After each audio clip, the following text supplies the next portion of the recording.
You mightn't happen to have a piece of cheese about you now, would you, boy? Welcome to another Down the Rabbit Hole video. Doing a Blade Runner video, my last one. I've talked at length about the movies, multiple versions of the original. I've talked about making this gun. I've got a Blade Runner bottle. I've even made the little matchstick man. So I've done a wide variety of Blade Runner videos, and I've been kind of holding off doing this one to the end, because this is the end. This is my last Blade Runner video. This is all about the sequel, the actual sequel, Blade Runner 2049. Now, I've talked about possible sequels that were discussed over the years. I've talked about the books. I've talked about how Soldier is actually kind of a sequel to Blade Runner, and it's horrifying.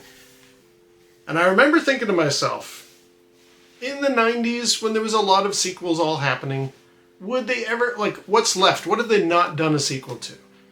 And they did good sequels, well, a good sequel to Alien, and I thought, they wouldn't touch Ridley Scott's other sci-fi epic, would they? Blade Runner, you can't really do a sequel to that, can you?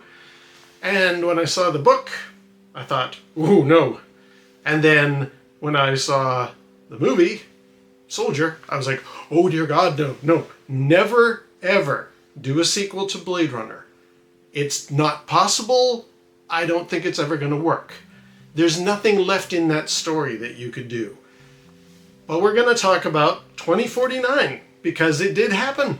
And I'm going to sound like I don't like the movie. Everybody watching this is going to think, God, this guy really hates 2049. No, I don't. I really like it. But I have got some issues with it.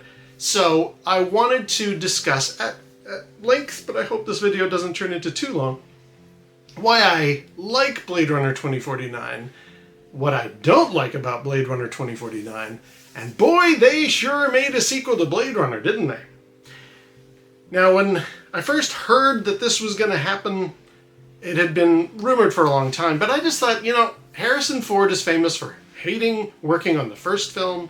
He thought Deckard was a completely wasted character, so you're never going to get Harrison Ford signed up to do anything like this again. But I would have said the same thing about Han Solo, and he did show up for the newer trilogy. So, okay, is he going to just show up for a paycheck? Some actors do that, and I'm certainly aware of him having not done stellar work for a while, and I thought, great. If they manage to convince him to show up for this film, is he just going to phone it in? Is it going to be a piece of junk? Is it going to be a waste of his time?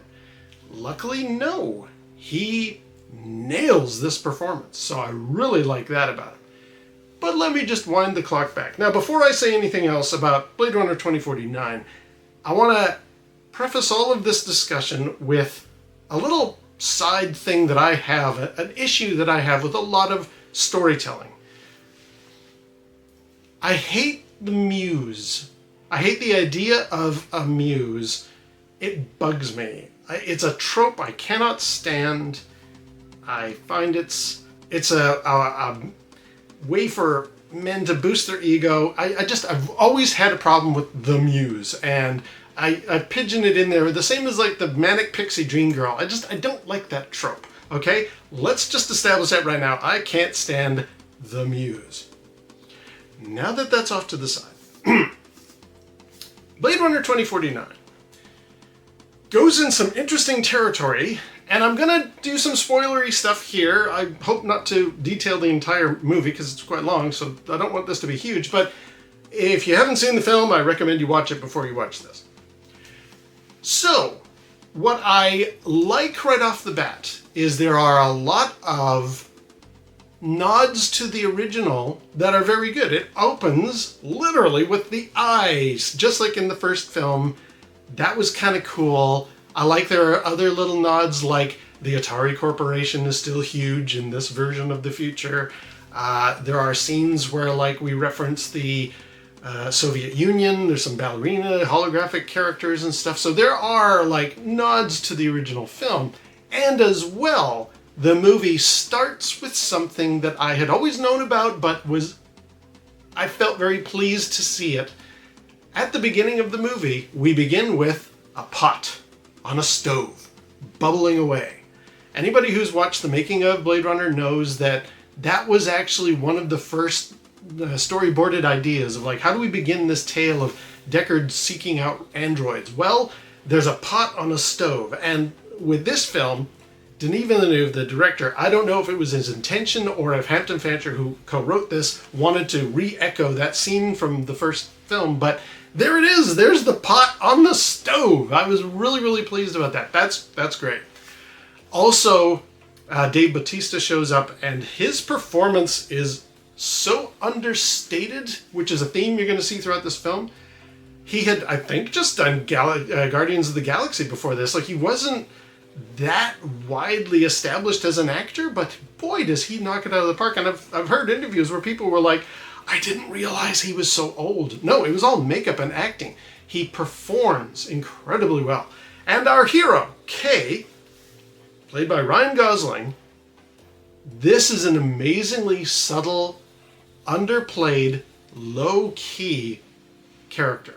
He's dangerous, or not dangerous, but he's a replicant cop. He is a Blade Runner who is a replicant, which you would think is a bit weird. He retires Dave Bautista and discovers that there was something buried out in the tree out front.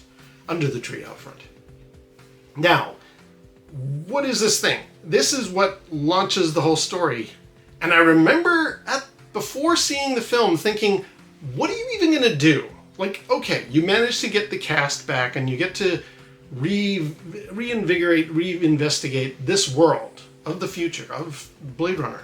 What are you going to do? Like, what's the story? What brings the audience back in? And they went in an interesting direction that I thought, I have some issues with it, but it's the kind of rewarding plot line that brings the audience in and makes us invested in, why are we back here? Why have we come back to this world? This one's very good. In the box, under the tree, are the remains of Rachel from the first film. She has died many years later, and they discovered she was pregnant. Now, when I saw that, I thought, how's that even possible? But I just thought, okay, you know what?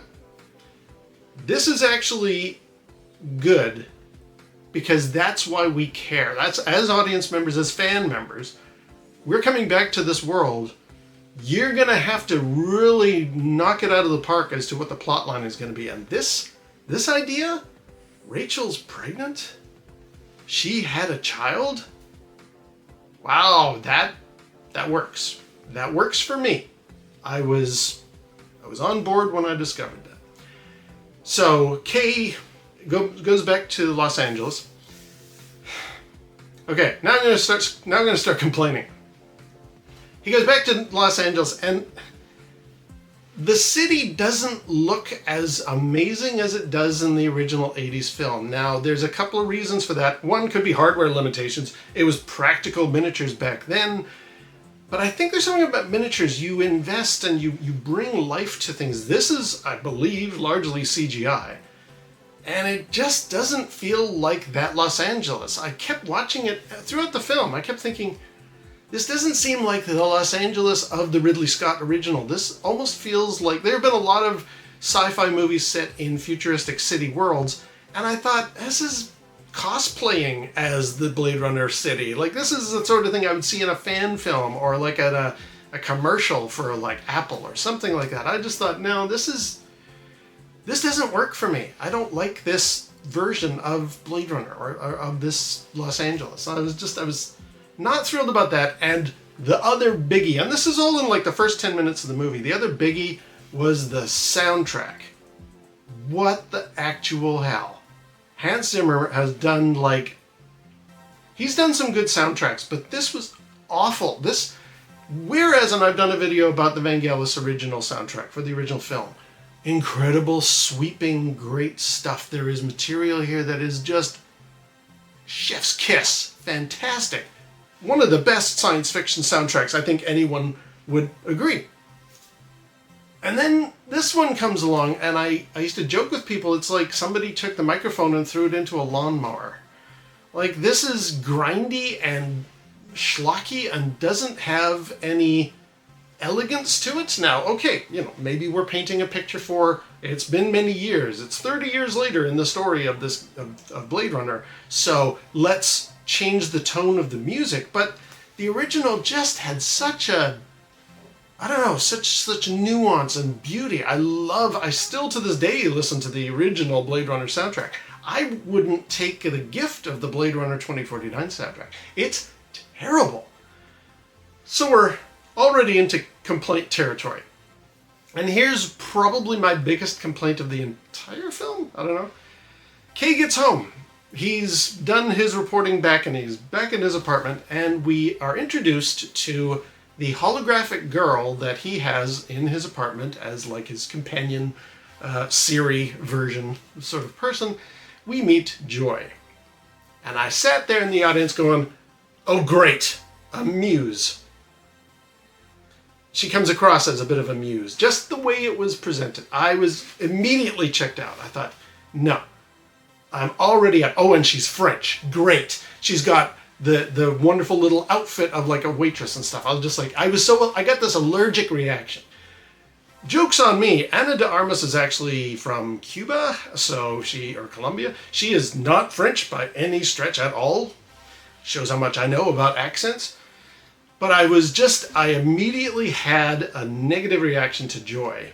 And that got worse because Kay has now invested in an emanator, a little stick magic wand thing that is an upgrade and allows her to leave the confines of the little projector arm in the apartment, and she can now walk into other rooms. So they go up onto the roof and he embraces her in a kiss, and I was just like, how does that work? How do you have this thing that requires a projector to just walk around anywhere? And she appears in many scenes in the film that way. And I was just like, no. And I mean, in my mind, in all the advertising, we kept seeing what I refer to as the Katy Perry version of Joy. And I was just like, okay, is this like when the emanator goes badly, it's going to somehow make her a giant woman with Katy Perry hair? Okay, sure. I'm so checked out at this point. I don't like the city, I don't like the music, and I don't like Joy one bit. Keep the muse out of my Blade Runner, thank you very much. But whatever. Okay. So as part of his investigation, Kay now has Rachel's serial number for what model of replicant she was. Which, by the way, they've got her, like, they're doing an autopsy on her bones, and they're all like, oh wow, she was pregnant. Who is this woman? I don't know. And it takes Kay to realize that she got way deep inside of her bones a serial number. I was like, well, wait a minute. None of you could tell this was a replicant right off the bat? Didn't we establish in the original film that all the replicants have glowing eyes? Like, it takes Kay, a side, like, investigator on the side, not a lab technician at all, to notice that this is actually a replicant woman? Anyway, Kay goes to find out more about this Rachel replicant. How the heck did she get pregnant?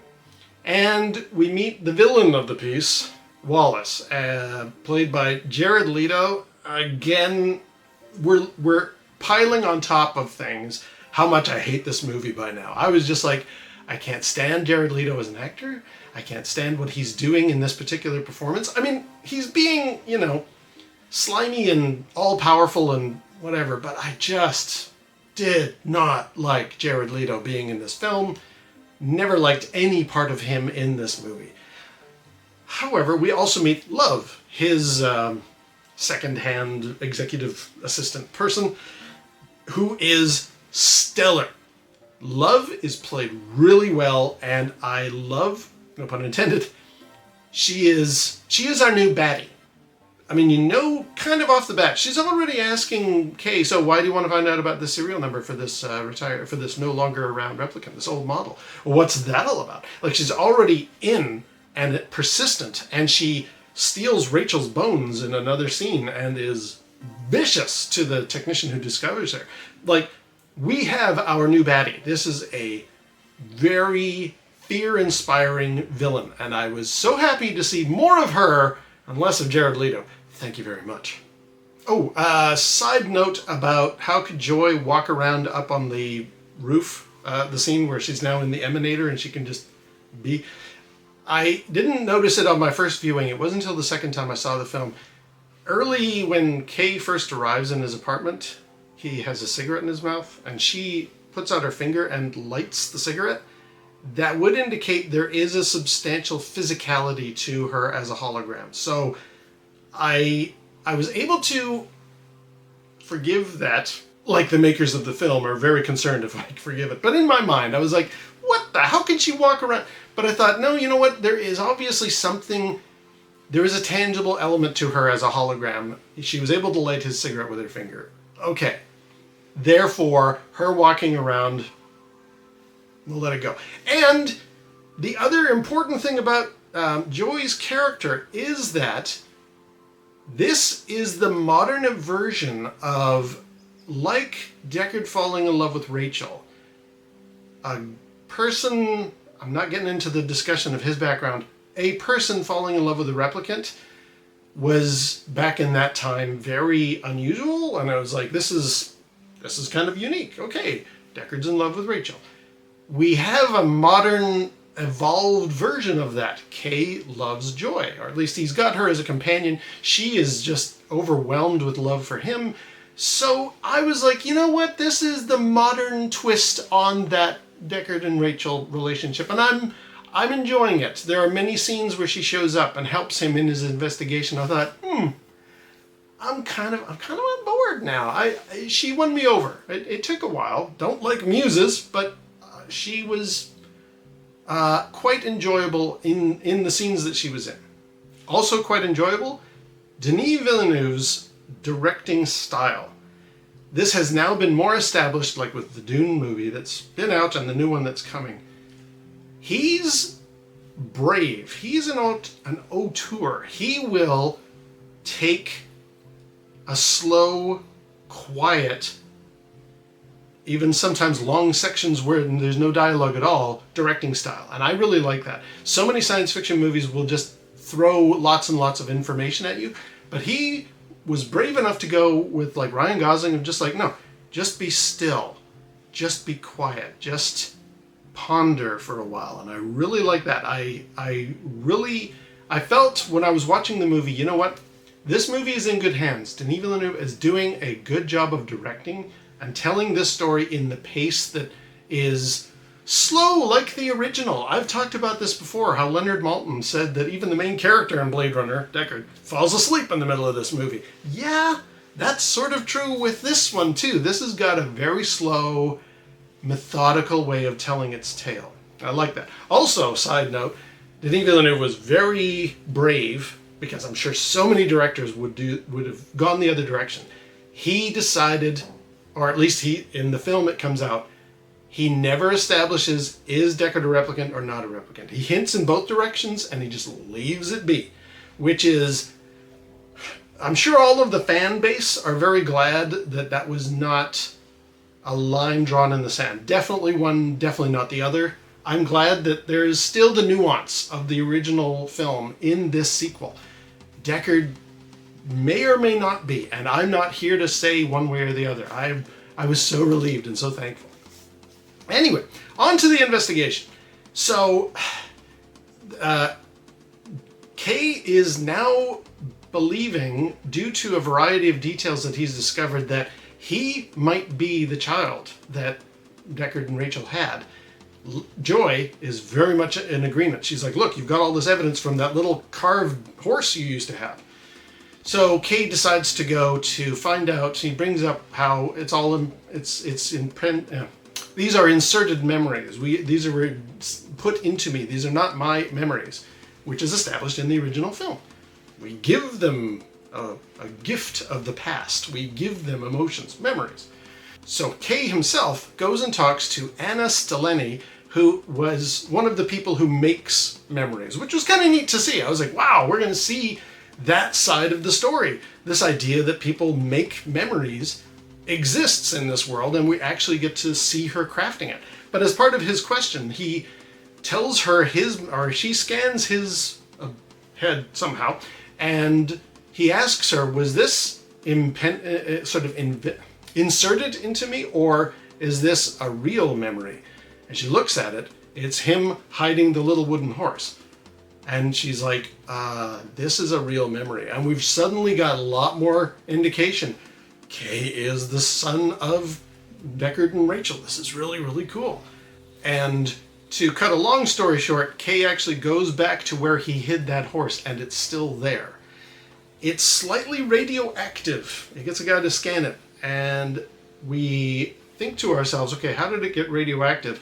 Apparently there was a dirty bomb left off in Las Vegas, so that's the next step in his journey. And Joy decides to go with him, and at this point, they know that various people are following them, like the cops are tracing what they're doing, and also Love is kind of on their heels. She's been following what's been going on, so they know they're in pursuit, or people are pursuing them. So Joy says, you know what?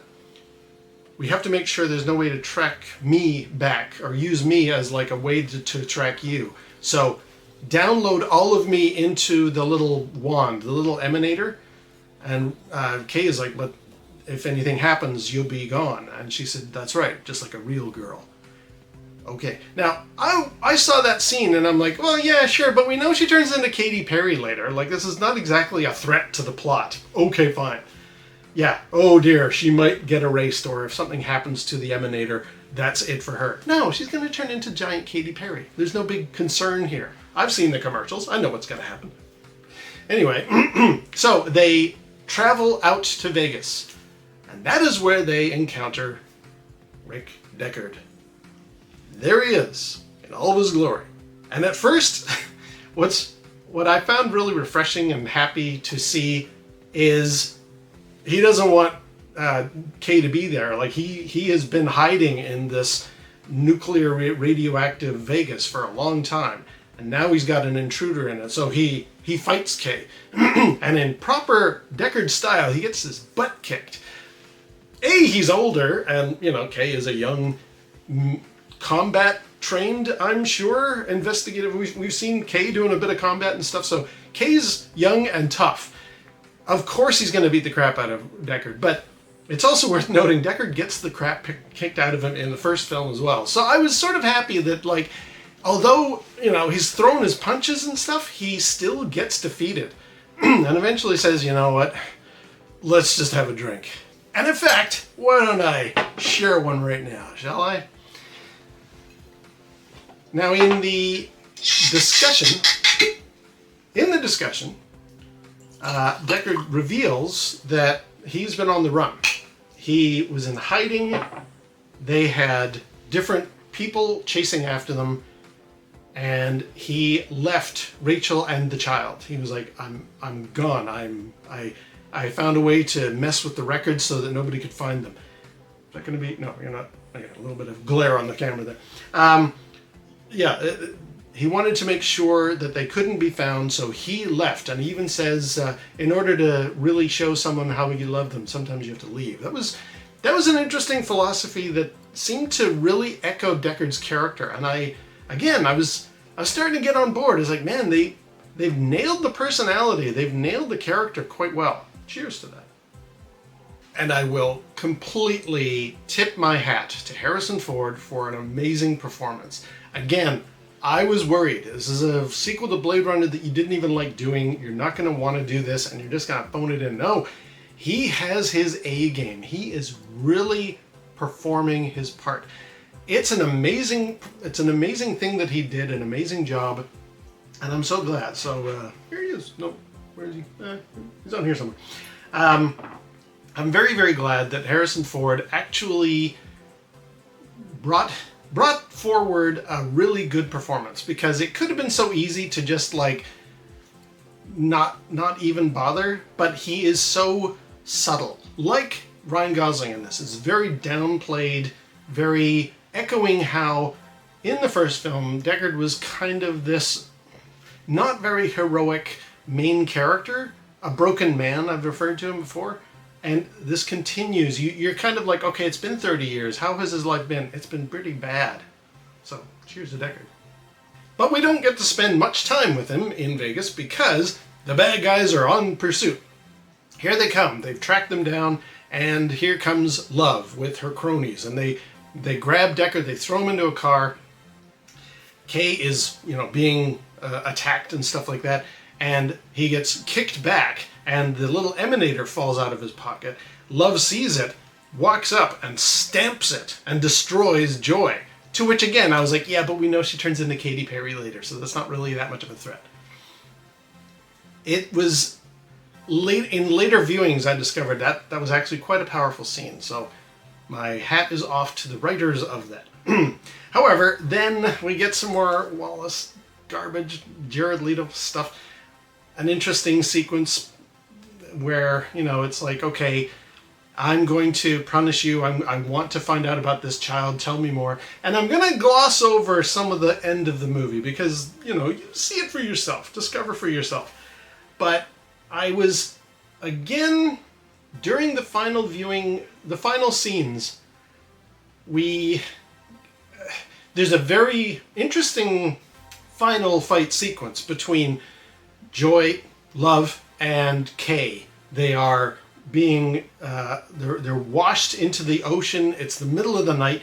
Deckard's handcuffed inside an air car, and it's slowly sinking. And these two are fighting it out. She's got her little knife out and stuff, and she stabs him.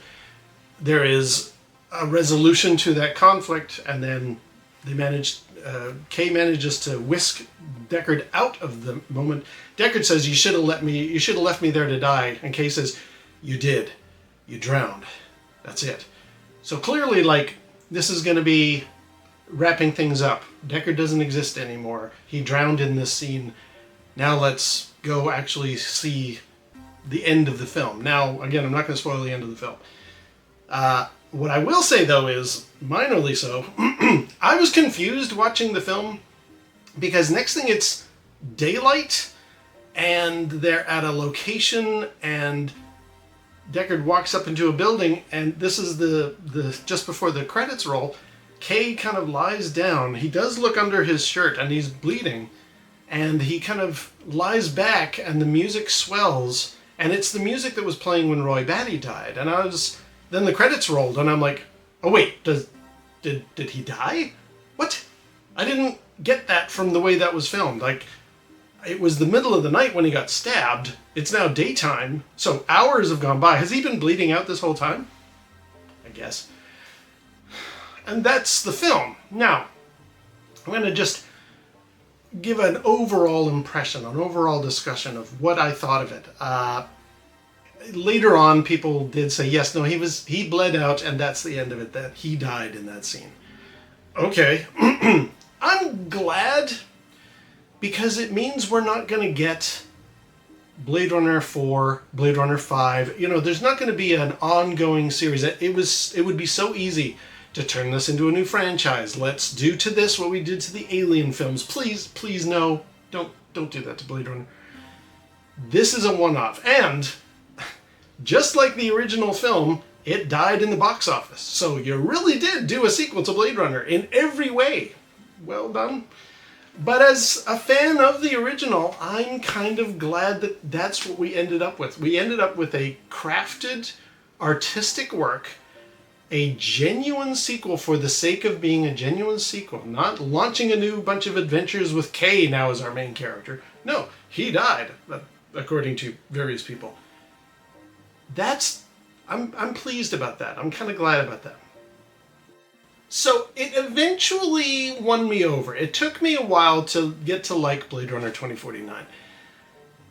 On multiple viewings, you notice more things, like, oh yeah, he's bleeding out at the end there. Oh, okay. Oh, and that point that I had to make about the Katy Perry scene with Joy, turns out I was completely wrong in many ways. Not only is that logical, and she is not the Joy that was downloaded into the Emanator, so she really did get wiped out when Love stepped on her.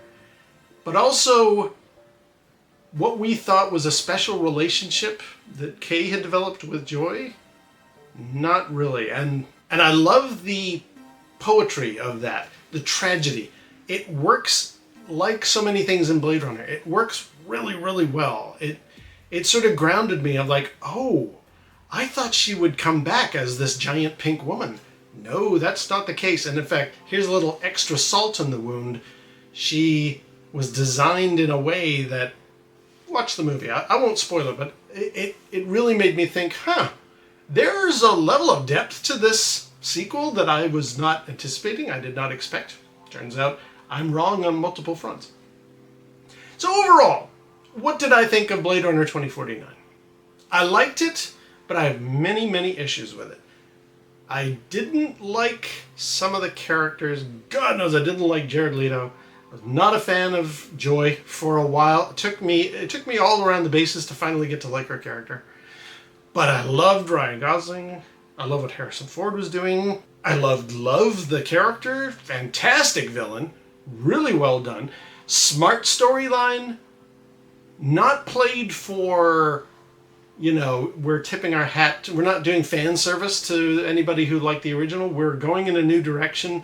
But we have enough grounded stuff from the original film that this stands on its own 2 feet. I have a few issues with minor things like the fact that Rachel got pregnant, but again, you're not going to draw in an audience unless you go into a special direction with that. Like, you're going to do a sequel. What's the plot? I don't know. Rachel gets pregnant. Okay, you know what? That kind of works. Because otherwise, what the heck are you telling? We've followed other stories like that book series. That was awful what they had in mind. No. This is actually, if you're going to somehow get a replicant to get pregnant, and that's, Jared Leto's character can't even pull that feat off himself. So it's a bit of a conceit for the sake of the plot, but it really elevates things. Suddenly, Rachel is a very special replicant, and her relationship with Deckard is a very special relationship. And it's like, yeah, you know what? I wouldn't have gone there myself, but I'm on board now. I kind of like that. And every other element of this movie is so good. Yeah, I think this is as good of a sequel as is possible compared to what anybody else would have made, especially in the hands of Denis Villeneuve. That man is an amazing artist, director. I love what he did here. And it has been reinforced with the Dune films. He's really got his act together on how to craft science fiction in an artistic way, not just for the market, not just for the fans, but to really go in a direction that is worthy of praise. And I praise him, and I praise 2049. Very well done. Now, I guess that's the end of the Blade Runner movies or videos that I've been doing. I've talked at length about this for quite a few years now. I know people have enjoyed my videos, and I'm very happy to have discussed all of this stuff at length. But I think that's it. I'm going to retire Blade Runner now with the 2049 review, spoiler discussion. I don't know what you want to call it. But there we go. Cheers to Blade Runner 2049, the best possible sequel, and boy, did they make a sequel to Blade Runner, for good or for bad. Until next time, we'll see you down the rabbit hole.